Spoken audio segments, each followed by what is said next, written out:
സാഗരമധ്യത്തിൽ പെട്ടു ഞാൻ ഉഴലുമ്പോൾ നൗകയുമായി നാഥ വന്നിടണേ. ഒരു കര നീ എത്തിച്ചിടണമേ. യേശുവേ യേശുവേ യേശുവേ യേശുവേ. പരിശുദ്ധ പരമ ദിവ്യകാരുണ്യത്തിന് എന്നേരവും ആരാധനയും സ്തുതിയും പുകഴ്ചയും ഉണ്ടായിരിക്കട്ടെ. ദൈവസന്നിധിയിൽ എഴുന്നേറ്റ് നിൽക്കാം. ദൈവത്തെ സ്തുതിച്ച് ആരാധിച്ച് ദൈവാനുഗ്രഹം, ദൈവത്തിൻ്റെ കരുണ പ്രാപിക്കുവാൻ നമ്മൾ ഒരുമിച്ച് കൂടിയിരിക്കുന്നവരാണ്. ദിവ്യകാരുണ്യനാഥനാണ് നമ്മുടെ മുമ്പിലുള്ളത്. നമ്മുടെ എല്ലാ പ്രശ്നങ്ങൾക്കും പരിഹാരമാകുന്നത് ദൈവം തന്നെയാണ്. നമുക്ക് വേണ്ടി ഭൂമിയിലേക്ക് വന്ന് ജീവിച്ച് മരിച്ച് ഉത്ഥാനം ചെയ്തവൻ നമ്മുടെ മുമ്പിൽ ഇപ്പോൾ എഴുന്നള്ളിയിരിക്കുന്നു. ഈശോയ്ക്ക് വേണ്ടിയാണ് നമ്മൾ ഓരോരുത്തരും ജീവിക്കേണ്ടത്. അതിനുവേണ്ട കൃപയും കരുണയും നമുക്ക് ലഭിക്കുവാൻ ആഗ്രഹിച്ച് പ്രാർത്ഥിക്കാം. ദിവ്യകാരുണ്യനാഥൻ്റെ കരങ്ങളിൽ നമ്മളെ പൂർണ്ണമായിട്ട് സമർപ്പിച്ചുകൊണ്ട് അല്പസമയം നമുക്ക് ഈ ദൈവത്തെ സ്തുതിക്കുകയും ആരാധിക്കുകയും ചെയ്യാം. യേശുവേ നന്ദി. Hallelujah hallelujah hallelujah. കർത്താവേ, ഞങ്ങൾ അങ്ങയെ സ്തുതിക്കുന്നു, ആരാധിക്കുന്നു. അവിടുത്തെ വലിയ നാമം ഉയർത്തി ഞങ്ങൾ പ്രാർത്ഥിക്കുന്നു. കർത്താവേ, ആ നാമത്തിൽ ഇന്നും അത്ഭുതങ്ങളും അടയാളങ്ങളും വീര്യപ്രവൃത്തികളും അങ്ങ് പ്രവർത്തിക്കുന്നുവല്ലോ. കർത്താവെ, ഞങ്ങളോടൊപ്പം ലോകത്തിൻ്റെ നാനാഭാഗങ്ങളിലിരുന്ന് ഈ പ്രാർത്ഥനയിൽ പങ്കുചേരുന്നവരെ സമർപ്പിക്കുന്നു. അവരുടെ കുടുംബങ്ങളെ സമർപ്പിക്കുന്നു. അവരുടെ എല്ലാ അവസ്ഥകളും ആവശ്യങ്ങളും സമർപ്പിക്കുന്നു. ഏറ്റെടുക്കണമെന്ന് ഞങ്ങൾ പ്രാർത്ഥിക്കുന്നു. ഹല്ലേലൂയ. യേശുവേ നന്ദി. Hallelujah hallelujah.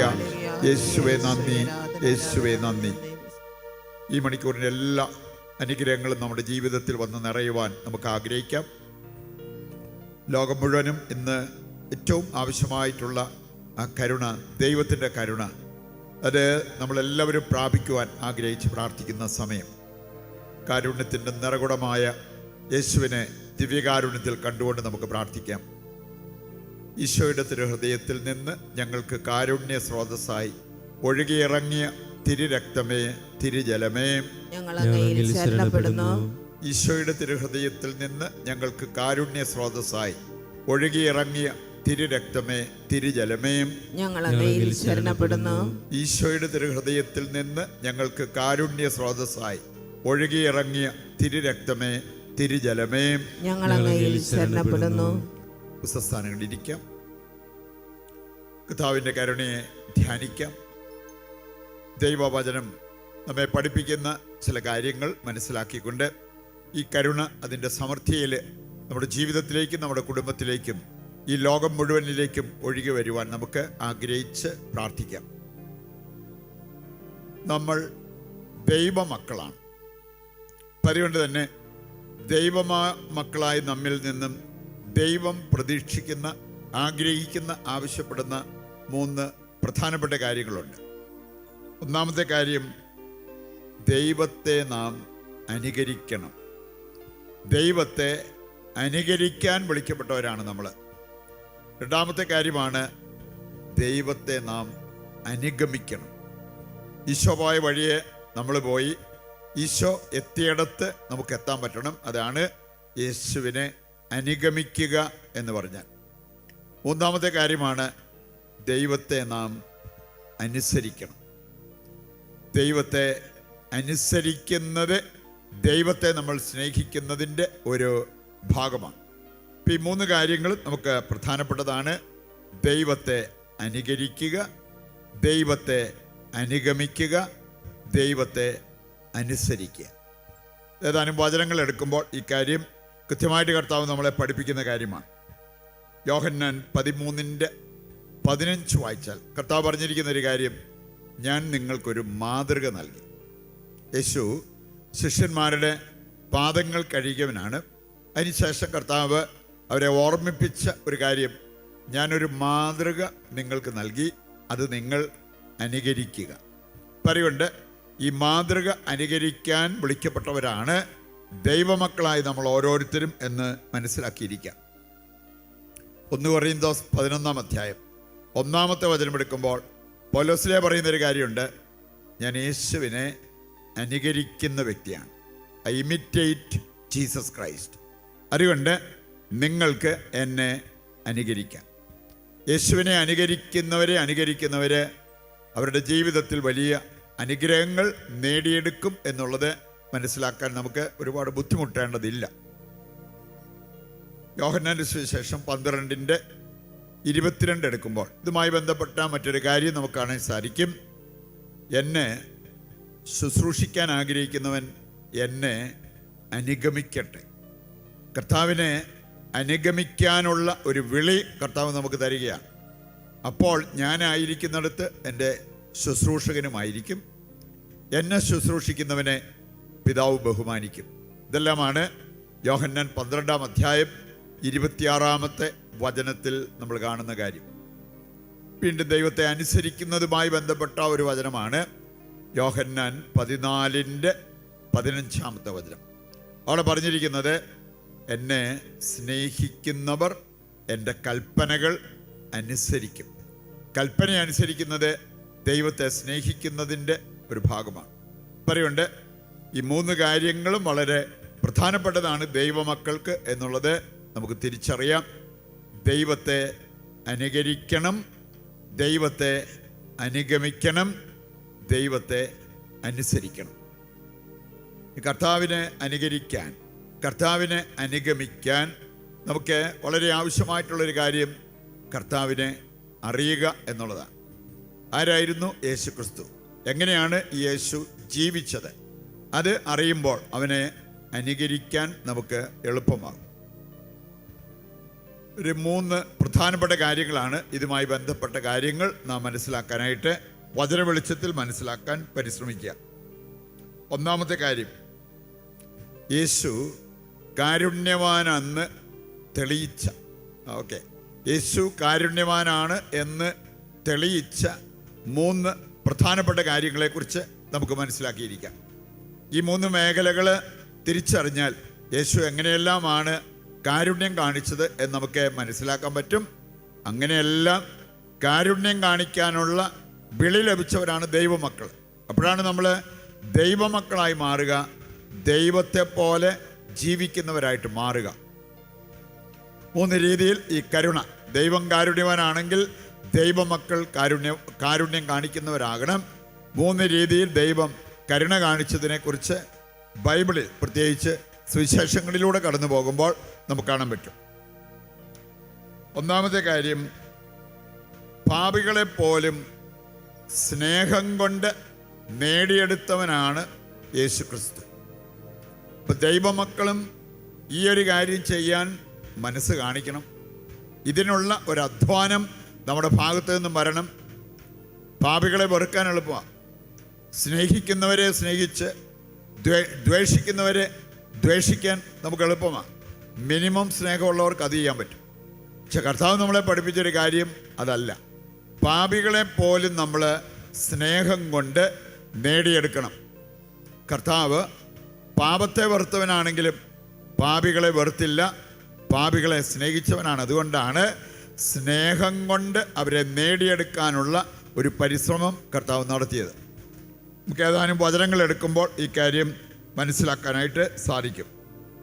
ലൂക്ക 7-ാം അധ്യായം 36 മുതൽ എടുക്കുമ്പോൾ അവിടെ നമ്മൾ കാണുന്നത് ഒരു പാപിനിയായ സ്ത്രീ കർത്താവിൻ്റെ കാൽക്കൽ മുട്ടുകുത്തി ആ പാദങ്ങൾ അവളുടെ കണ്ണുനീര് കൊണ്ട് കഴുകി മുടി കൊണ്ട് ആ പാദങ്ങൾ തുടച്ച് സുഗന്ധ തൈലത്താൽ ആ പാദങ്ങൾ പൂശുന്നത് ഈ വചനഭാഗത്ത് നമുക്ക് കാണാൻ പറ്റും.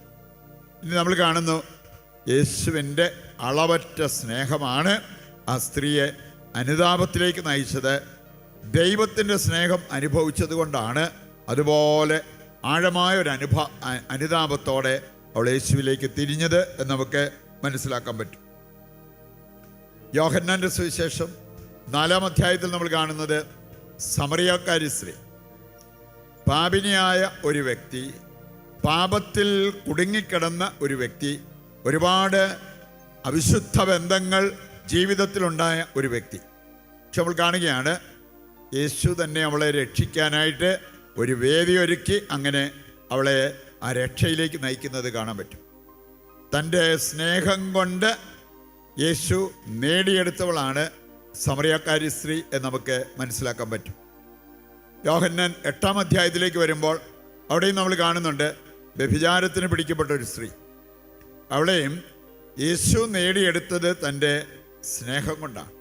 അവളെ കല്ലെറിയാൻ വന്നവരെ പോലും അവരുടെ വായടച്ച് അവരെ മറ്റൊരു രീതിയിൽ ചിന്തിപ്പിച്ച് പറഞ്ഞയച്ച ഒരു വ്യക്തിയായിട്ട് യേശുവിനെ നമുക്ക് കാണാൻ പറ്റും. അവനാരോട് പറഞ്ഞത്, നിങ്ങളിൽ പാപമില്ലാത്തവര് ആദ്യത്തെ കല്ലെറിയട്ടെ. ഇവിടെ ആരും ഉണ്ടായിരുന്നില്ല. പറയുണ്ട്, കർത്താവ് പഠിപ്പിച്ചു, നിങ്ങൾക്ക് നിങ്ങളുടേതായിട്ടുള്ള പാപങ്ങളും കുറവുകളും ഉണ്ടെങ്കിൽ മറ്റൊരാളെ വിധിക്കാനുള്ള അവകാശം നിങ്ങൾക്കില്ല എന്നുള്ള ആ ഒരു യാഥാർത്ഥ്യം കർത്താവ് അവിടെ പഠിപ്പിക്കാൻ.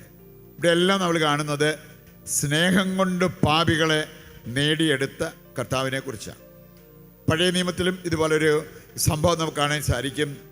2 രാജാക്കന്മാർ 6-ാം അധ്യായം 8 മുതൽ വായിക്കുമ്പോൾ, ഇസ്രായേൽക്കാരുടെ ശത്രുക്കളായിരുന്നു സിറിയക്കാർ. ഈ സിറിയക്കാരെ കയ്യിൽ കിട്ടിയിട്ട് അവരെ കൊന്നുകളയാതെ അവർക്കൊരു വിരുന്നുണ്ടാക്കി കൊടുക്കുന്നത് കാണാൻ പറ്റും. എലീഷ പ്രവാചകനാണ് ഈ ഒരു നിർദ്ദേശം കൊടുത്തത്. നീ അവരെ വാളുകൊണ്ട് പിടിച്ചടക്കിയതൊന്നുമല്ല, ഞാനാണ് അവരെ ഇവിടെ കൊണ്ടുവന്നത്, അവർക്കൊരു വിരുന്നൊരുക്കുക. അങ്ങനെ പറഞ്ഞു കഴിഞ്ഞപ്പോൾ വിരുന്നൊരുക്കി ആ വിരുന്നിൽ അവർ പങ്കുചേർന്നു. എന്നിട്ട് പറയാണ്, പിന്നീട് ഒരിക്കലും ഇസ്രായേൽക്കാർക്കെതിരെ സിറിയക്കാർ വന്നിട്ടില്ല. ശത്രുക്കളെ മിത്രങ്ങളാക്കി അവിടെ മാറ്റി. അതിനവർ ചെയ്തത് സ്നേഹം ഉളവാക്കുന്ന ഒരു പ്രവൃത്തി ചെയ്തുകൊണ്ടാണ്. പറയുണ്ട്, ഇങ്ങനെയാണ് നമുക്ക് മറ്റുള്ളവരെ നേടിയെടുക്കാൻ പറ്റുക. ഇങ്ങനെയാണ് യേശുവിനെ അനുകരിക്കാനും അനുഗമിക്കാനും നമുക്ക് സാധിക്കുക എന്നുള്ളത് നാം തിരിച്ചറിയണം. രണ്ടാമതൊരു കാര്യം കാണാൻ സാധിക്കും. ശാരീരിക മാനസിക വൈകല്യമുണ്ടായിരുന്നവരോട് അലിവ് തോന്നിയ, കരുണ കാണിച്ച ഒരു വ്യക്തിയാണ് യേശുക്രിസ്തു എന്ന് നമുക്ക് മനസ്സിലാക്കാൻ പറ്റും. ഏതാനും വചനഭാഗങ്ങൾ എടുത്താൽ അത് നമുക്ക് മനസ്സിലാകും. ലൂക്ക 6:6 മുതൽ വായിച്ചാൽ, വലത് കൈ ശോഷിച്ചിരുന്ന ഒരു വ്യക്തിയെ സാബത്തും നിയമങ്ങളൊന്നും നോക്കാതെ കണ്ട് അവനെ സാബത്ത് ദിവസം സുഖപ്പെടുത്തുന്ന കർത്താവിനെ നമുക്ക് കാണാൻ പറ്റും. ലൂക്ക 6:6 മുതൽ വായിക്കുമ്പോൾ. മർക്കോസ് 5-ാം അധ്യായം 1 മുതൽ വായിക്കുമ്പോൾ, ഒരു പിശാച് ബാധിതൻ. ഈ പിശാച് ബാധിതനെ മോചിപ്പിച്ച് അവൻ്റെ പഴയ അവസ്ഥയിൽ നിന്നും ഒരു പുതിയ അവസ്ഥയിലേക്ക് അവനെ കൊണ്ടുവന്നു. നേരത്തെ അവസ്ഥയിൽ അവൻ വസ്ത്രം ധരിക്കാറില്ലായിരുന്നു, തന്നെ പീഡിപ്പിച്ചുകൊണ്ടിരുന്നു, മറ്റുള്ളവരെ പേടിപ്പിച്ചുകൊണ്ടിരുന്നു.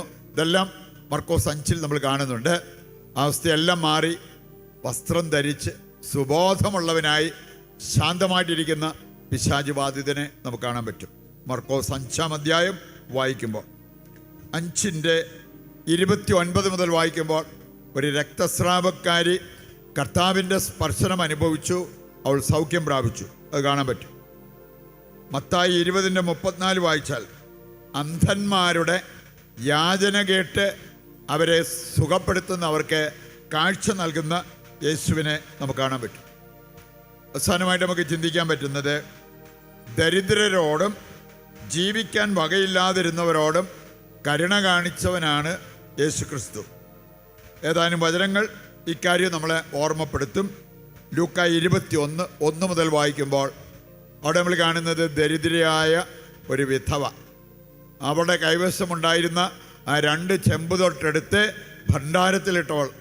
അവളെ ഏറ്റെടുക്കുന്ന യേശുവിനെ കാണാൻ സാധിക്കും.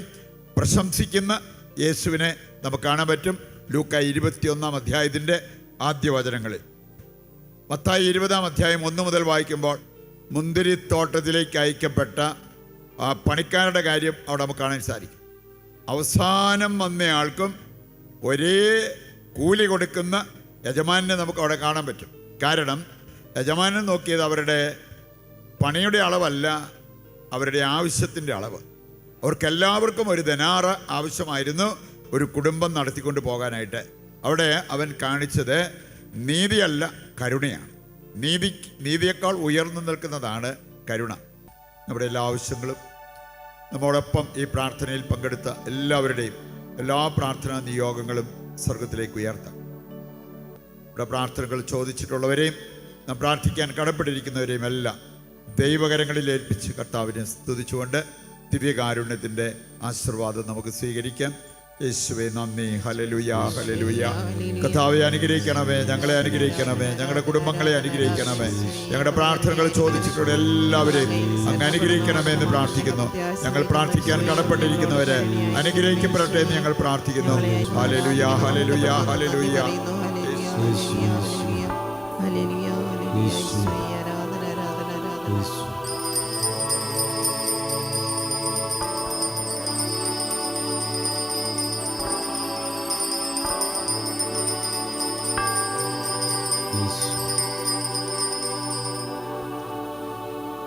പരിശുദ്ധ പരമമാ ദിവ്യകാരുണ്യമേ,